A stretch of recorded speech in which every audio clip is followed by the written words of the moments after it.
যাচ্ছিলি? হ্যাঁ মা, ও বাড়িতে গেছিল একটু, তো আমি ভাবলাম বাইরে থেকে কেন অর্ডার করে খাবো, থেকে বাড়িতেই বানিয়ে নিই খিচুড়ি। তো বাড়িতে খিচুড়ি বানিয়ে নিয়েছিলাম।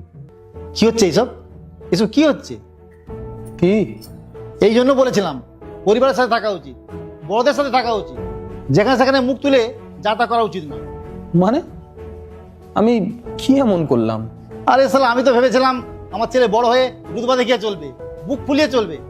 তা না, ও যা তা করে বেড়াচ্ছে। আরে এসব কাজ ছেলেদের না। কেন এসব কাজ ছেলেরা করতে পারে না বুঝি? না, এটা হচ্ছে মরদের কাজ, একটা বড় মানুষের কাজ এটা। হ্যাঁ,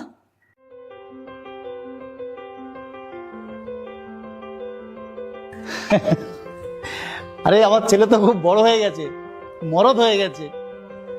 আয় আয় আয়, এদিকে আয়। কি হচ্ছে সব? আয় আয়, এদিকে আয়।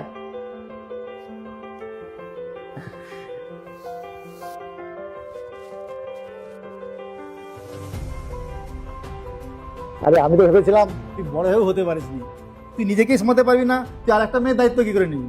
সত্যি বলছো? সত্যি বলছি, খুব ভালো লাগলো। বাবা না আমায় ফোন করে জিজ্ঞেস করতো যে ও আদৌ কোনো কাজ করে না সারাক্ষণ শুয়ে থাকে। আমি তো সবসময় বলতাম যে না এখন কাজ করতে পারে, কিন্তু বিশ্বাসই করতো না। কিন্তু এখন মেনে নিয়েছি।